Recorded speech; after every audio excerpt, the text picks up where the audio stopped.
राम राम। कहते हैं जिसमें सूझबूझ होती है, जिसमें बुद्धि होती है, जिसके मन में न्याय की भावना होती है, जो दूसरों की भलाई सोचता है, उसके कार्य भगवान अपने आप बनाते हैं। कई बार हमें ऐसी ऐसी चुनौतियों से गुजरना पड़ता है, हमारी परख इतनी कड़ी होती है, इतनी मुश्किल से होती है कि जैसे सोने को आग में जलाकर शुद्ध किया जाता है, नया किया जाता है, उसी तरह हमें भी आग में तपना पड़ता है, तब हमारा शुद्धिकरण होता है। भारतवर्ष में एक बहुत बड़े राजा हुए जिनका नाम था राजा विक्रम।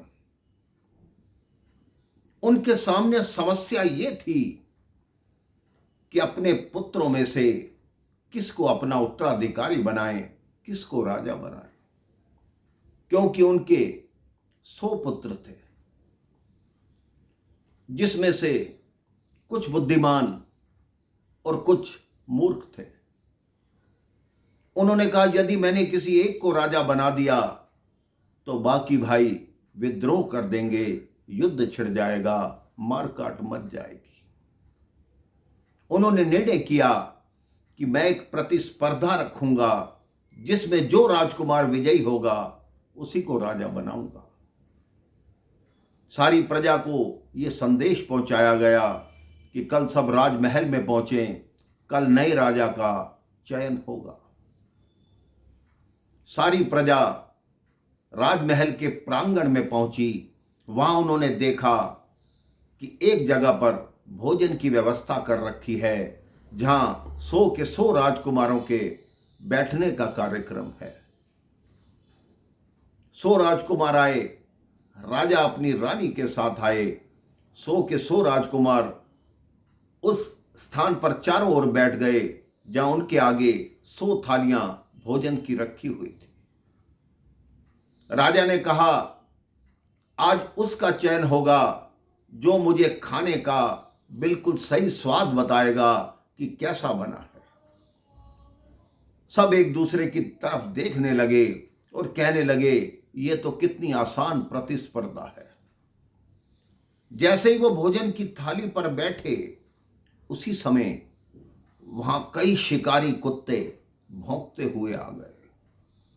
जैसे ही शिकारी कुत्तों को देखा, वहां भगदड़ मच गई। वो सारे राजकुमार उठकर उन शिकारी कुत्तों के पीछे भागे, उनका शिकार करने भागे। प्रजा में भी भगदड़ मच गई।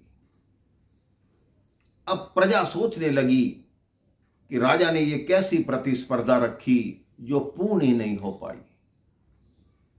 राजा ने अगले दिन प्रातः अपनी प्रजा में फिर ढिंढोरा पिटवाया और कहा कि आज राजा का चयन हो जाएगा, कल की प्रतिस्पर्धा का जो परिणाम है वो आपके सामने आएगा।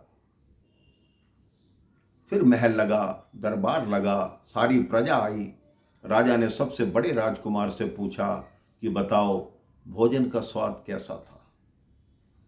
बड़ा राजकुमार बोला, पिताजी कैसी बात करते हैं, हमने भोजन कहाँ किया, हम तो भोजन करने बैठे थे, उसी समय शिकारी कुत्ते आ गए, तो भोजन का स्वाद कैसे बताएं। दूसरे राजकुमार से पूछा, उसने कहा हमारे पहरेदार इतने निकम्मे हैं, उन्होंने शिकारी कुत्तों को अंदर आने क्यों ही दिया, हम भोजन का स्वाद कैसे बताएं। एक एक करके सब ने अपने बहाने बताए। 99 राजकुमार से राजा पूछ चुके। 100वां राजकुमार जो सबसे छोटा था वो बाकी था। उससे पूछा, शांतनु तुम बताओ भोजन कैसा था।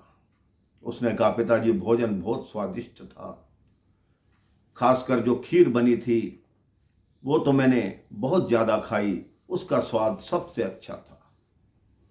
राजा कहते हैं मैं कैसे विश्वास करूं कि तुमने भोजन किया, तुमने खाना खाया। वो कहता है जैसे ही हम भोजन करने बैठे पिताजी, आपने देखा तभी शिकारी कुत्ते आ गए, मेरे 99 भाई उनके पीछे भागे, लेकिन मैं अपने स्थान पर बैठा हुआ भोजन करता रहा। तो राजा ने कहा, तुम्हें शिकारी कुत्तों ने कुछ नहीं कहा? वो कहते, मुझे क्यों नहीं कहा? जैसे ही मेरे पास कोई शिकारी कुत्ता आता, मेरे पास 99 थालियां भोजन की भरी हुई पड़ी थी, मैं शिकारी कुत्ते के आगे एक थाली फेंक देता। इस तरह मैंने भी भोजन किया और जितने शिकारी कुत्ते आए उनको भी भोजन कराया। राजा ने कहा, वास्तव में तुम ही राजा बनने के लायक हो, तुम ही बुद्धिमान हो, तुम दूसरे का दर्द भी समझते हो, तुमने कुत्तों का भी पेट भरा और अपना भी भरा। आज से तुम ही मेरे उत्तराधिकारी हो, मेरी मृत्यु के पश्चात तुम ही राजा बनो।